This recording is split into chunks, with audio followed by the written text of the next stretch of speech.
Hello, everyone. Yes, it's me.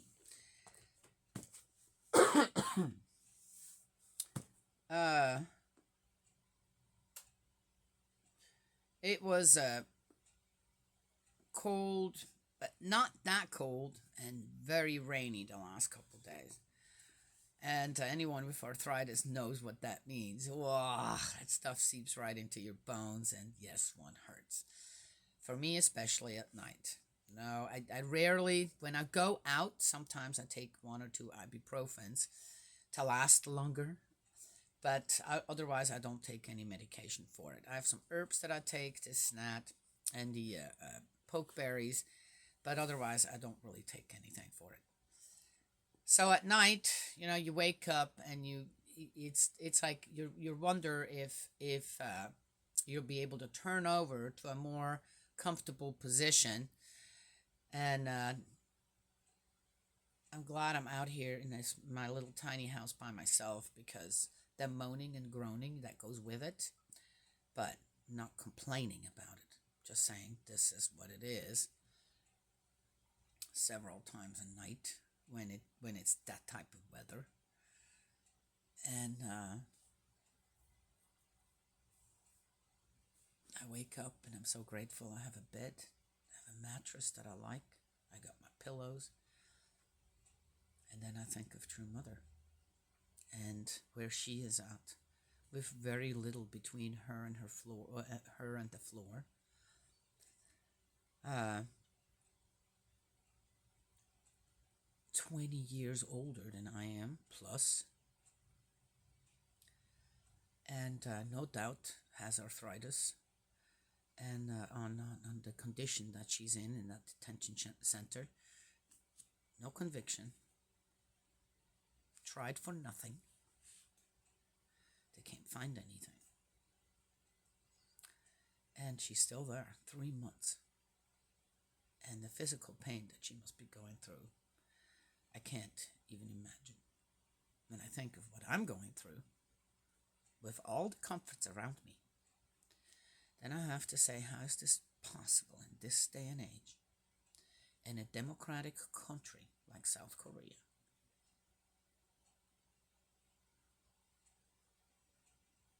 That's permissible, what they're doing to our Holy Mother Han, the Mother of Peace, True Mother. How is that permissible? And there isn't a thing anyone can do. Unless you want to go and burn the building down or something. We're not doing that. True Mother said, be patient, the truth will be revealed. At what cost? I said, this excruciating pain True Mother must be going through when it comes to her physical condition. I can't even imagine, because I know what I'm going through, and I've got all the comforts around me to deal with all that. The amazing thing is that the stuff that I see, what's going on out there amongst the Christians, is amazing. It's amazing on how people are uniting and pulling together regardless of what's happening. Because of True Mother. Then I get a little sad as well. That's what it takes for us to find more solid ground in our faith. All right, let's keep going here now. We are in the second super chapter here in the book of Isaiah, the book of the consolation of Israel. Prediction 40, prediction of deliverance. Console my people, console them, says your God. Speak to the heart of Jerusalem and cry to her that her period of service is ended, that her guilt has been atoned for, that from the hand of Yahweh she has received double punishment for all her sins. A voice cries, prepare in the desert a way for Yahweh. Make a straight highway for our God across the wastelands. Let every valley be filled in, every mountain and hill be leveled, every cliff become a plateau, every escarpment, a plain. I never heard that word before. Then the glory of Yahweh will be revealed, and all humanity will see it together, for the mouth of Yahweh has spoken. A voice said, cry aloud, and I said, what shall I cry? All humanity is grass, and all its beauty like the wild flowers. The grass withers, the flower fades, when the breath of Yahweh blows on them. The grass withers, the flower fades, but the word of our God remains forever. Go up on a high mountain, messengers of Zion, shout as loud as you can. Messenger of Jerusalem, shout fearlessly. Say to the towns of Judah, here is your God. Here is Lord Yahweh coming with power. His arm maintains his authority. His reward is with him, and his prize precedes him. He is like a shepherd feeding his flock, gathering lambs in his arms, holding them against his breast, and leading to the rest the mother ewes. Interesting on what I mentioned before, right? Yes? What's it going to take for the people to be willing to walk that journey with our Heavenly Parent, God, money to Allah? Truly.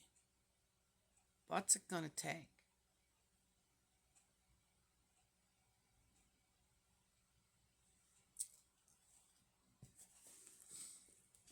The majesty of God, who was it measured the water of the sea in the hollow of his hand, and calculated the heavens to the nearest inch, gouged the dust of the earth to the nearest bushel, weighed the mountains in scales, the hills in a balance? Who directed the Spirit of Yahweh? What counselor could have instructed him? Whom has he consulted to enlighten him, to instruct him in the path of judgment, to teach him knowledge and show him how to understand? See, the nations are like a drop in a bucket. They count as grain of dust on the scales. See, coasts and islands weigh no more than fine powder. The Lebanon is not enough for the burning fires, nor its animals enough for the burnt offering. All the nations are as nothing before him. For him they count as nothingness and emptiness. I'm not sure why anybody would write it down like this and describe the majesty of God as such.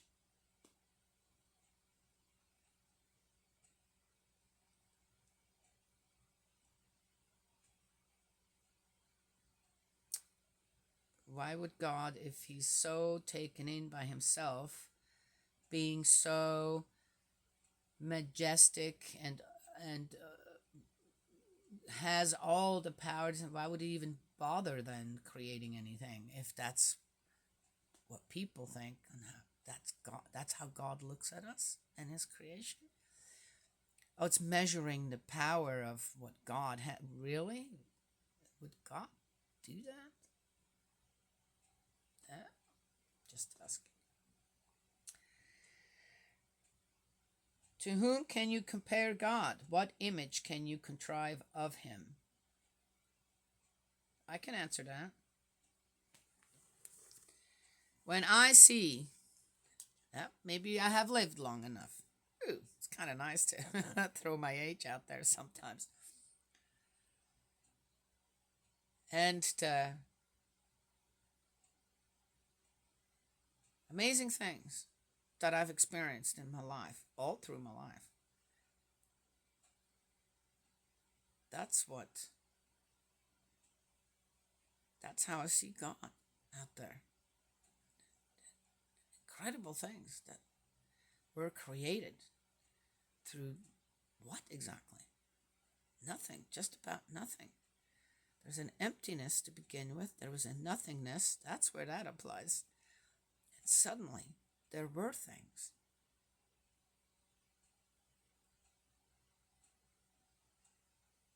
Miraculous things. Incredible things. And if anyone has ever studied on how the earth works together with the universe and all that, it's incredibly amazing, beautiful, and there is only one of a kind. That's what I say. Okay, it's not what I said. It's another guy who said that. I can't remember his name now. And I was fascinated by his explanation. Loved it. Yep.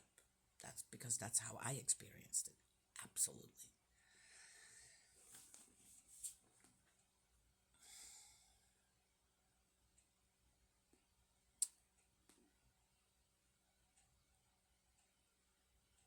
everything that I see created out there, when it comes to the principles of creation, everything I've ever created by myself, together with other people, have I seen God? Do I see God? The majesty, the majestic of all of his actions, words and actions, I see all around me every day.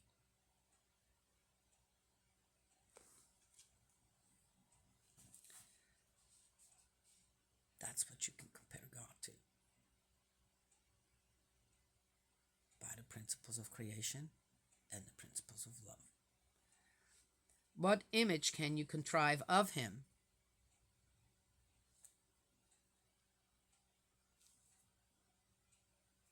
I am created in the image of God. What a silly question. Yes? Okay. For example, the craftsman casts an idol, a goldsmith overlays it with gold and casts silver chains for it. Someone too poor to afford a sacrifice chooses a piece of wood that will not rot. He then seeks out a skilled craftsman to set up an idol that will not totter. Did you not know? Had you not heard? Was it not told you from the beginning? Have you not understood how the earth was set on its foundations? He who sits enthroned above the circle of the earth, the inhabitants of which are like grasshoppers, stretches out the heavens like a cloth, spreads them out like a tent to live in. All right, I'm not getting this part. He reduces princes to nothing, the rulers of the world to mere emptiness. Scarcely are they planted, scarcely sown, scarcely has their stem taken root in the soil. Then he blows on them, and they wither, and the storm carries them away like chaff. If people want to, that's what they're doing here. I don't know if it's Isaiah doing it, because there's the book of the consolation of Israel. Did Isaiah say this? I don't know. It doesn't say.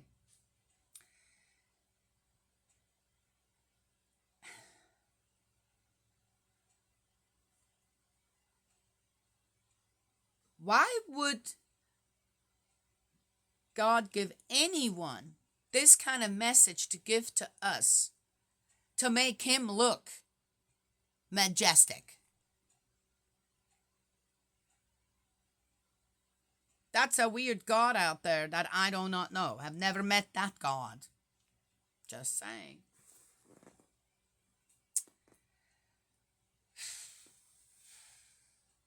To whom can you compare me? Or who is my equal, says the Holy One. Who says the Holy One said that? Isaiah? Doesn't say here. Lift your eyes and look. He who created these things leads out their army in order, summoning each of them by name. So mighty is his power, so great his strength, that not one fails to answer. Or it sounds like they're getting ready for war again, and this is their pep talk. Okay, you know what? How can you say Jacob? How can you repeat Israel? My way is hidden from Yahweh. My rights are ignored by my gods. Did you not know? Had you not heard? Yahweh is the everlasting God. He created the remotest parts of the earth. He does not grow tired or weary. His understanding is beyond fathoming. He gives strength to the weary. He strengthens the powerless. Youths grow tired and weary. The young stumble and fall, but those who hope in Yahweh will regain their strength. I like that. They will sprout wings like eagles. Though they run, they will not grow weary. Though they walk, they will never tire. It's the truth. That last part, he does not grow tired or weary. His understanding is beyond fathoming. Then the rest, I like that part. All right, let's leave it at that.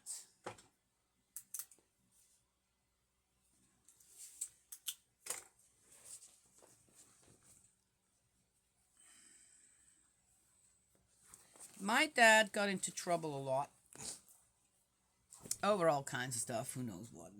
And due to his behavior, we had to move a lot. We did. I gosh, I remember so many places moving to. And but for some people, that's like, oh my God, we had to move again, this, that. I never had a problem with moving. I loved it. I loved all our new places. I loved the change. I just did. And I remember we moved. Let's see. I'm trying to remember how it all worked. I think we moved from that one place that I talked about where I was running away from mom to a place kind of in the countryside. There was all just big fields where, the farmers were all cutting hay and stuff, and there were some cows as well grazing. I loved it. I loved our apartment. Our apartment had really low ceilings. It was a two apartment house. Then there were only a couple houses. Yes. If we would have been there all by ourselves, we probably would have lived there a few years.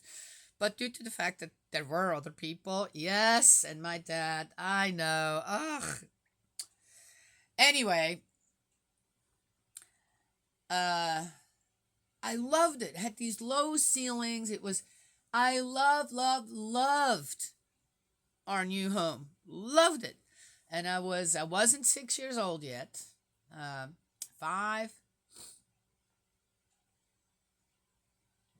But we only lived there for a few months. Ugh, my dad.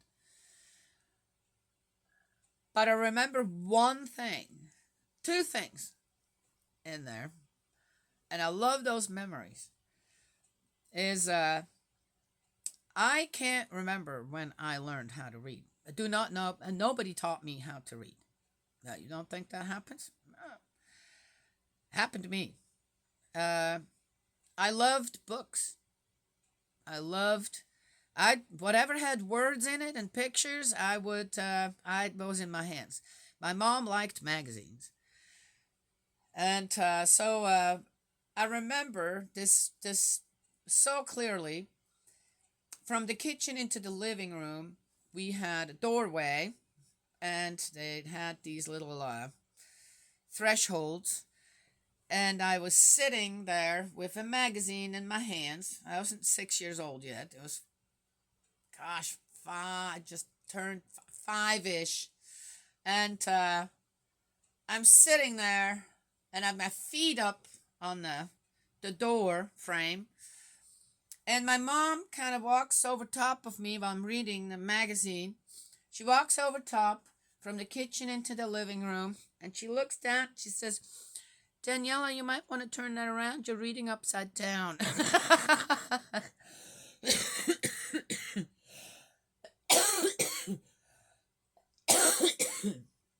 One of my fondest memories I will never forget. I remember when I went to first grade. Kindergarten was a little different at that time in Switzerland, though I did go to kindergarten. And I was a little older. I was a year older than the other children. Due to the fact we moved so much, my mom didn't have time to put me in school anywhere.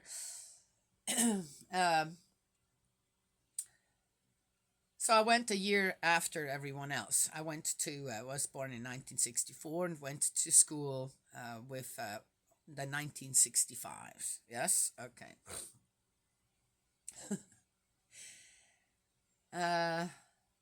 But I don't remember. I remember going to first grade and I knew how to read. That was that. I was already reading books. Chapter books too.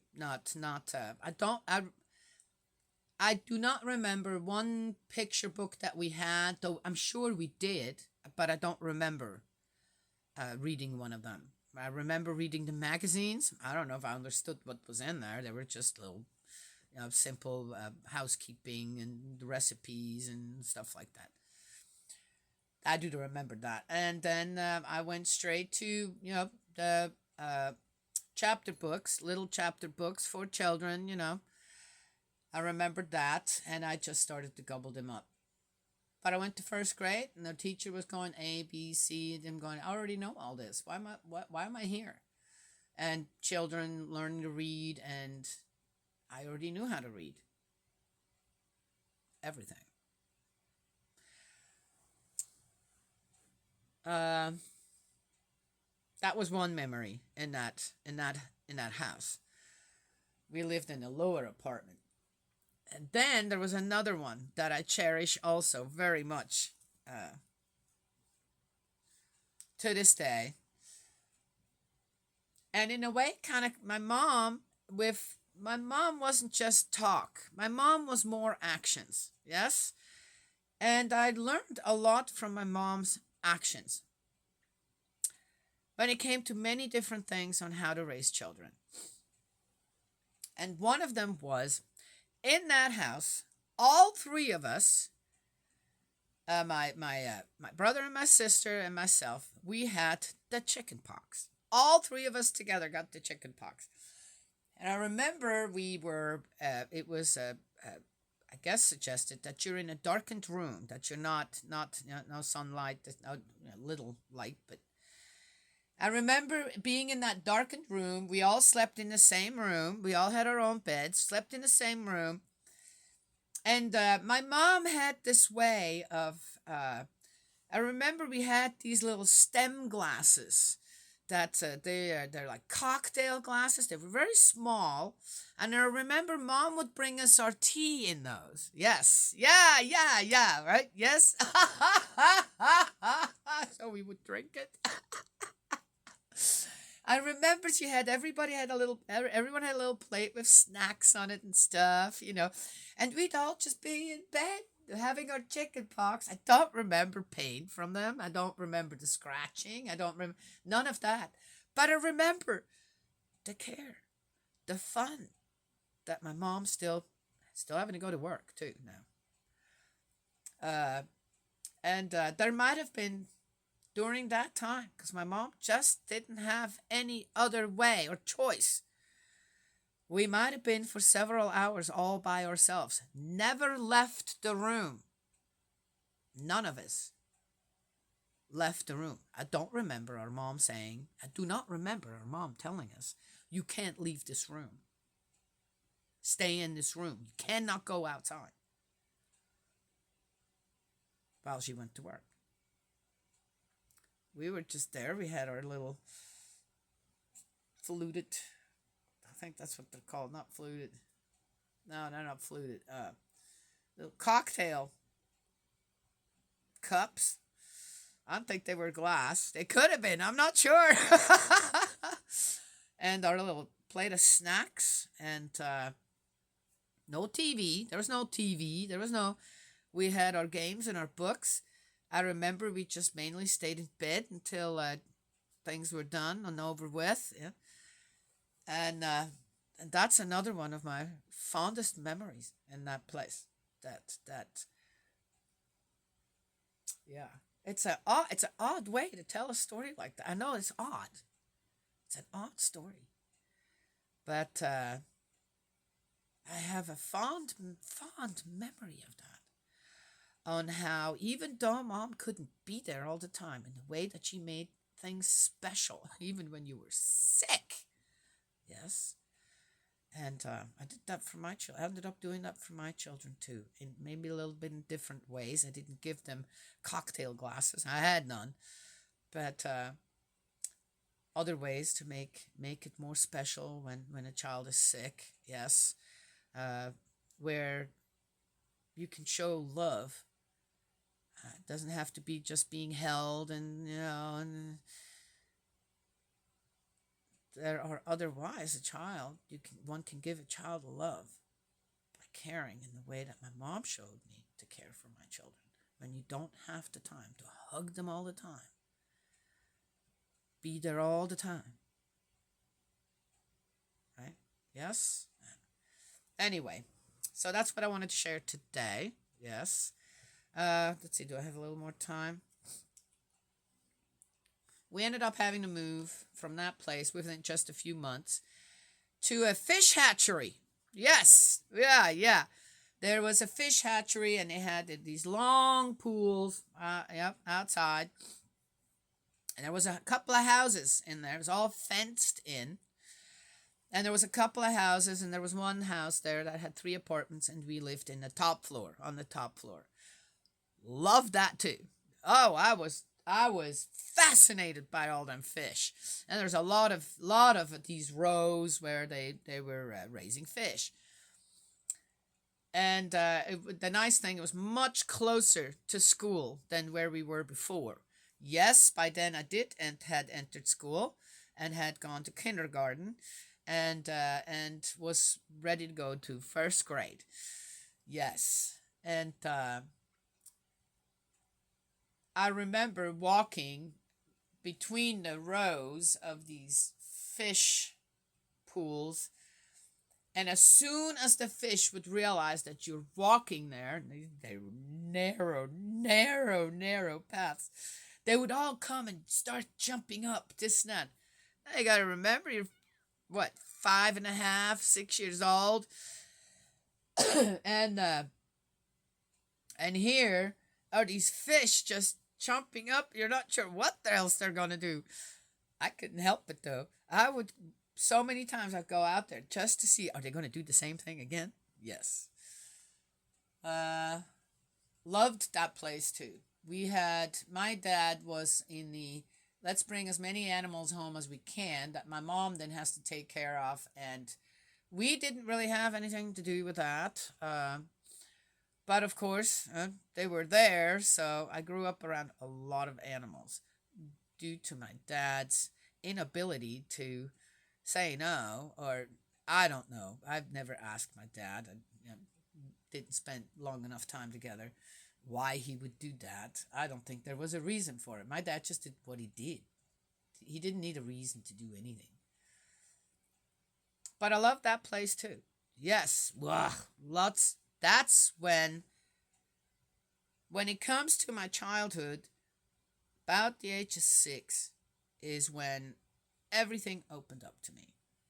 Everything. I wasn't just in this, my own world. I wasn't just in my own world. But that'll be for another time. May Heavenly Parent bless and protect you, guide you, embrace you with love. Eldridge, my dearest brother in faith, I love you. Let's keep praying, and I will talk to you all another time.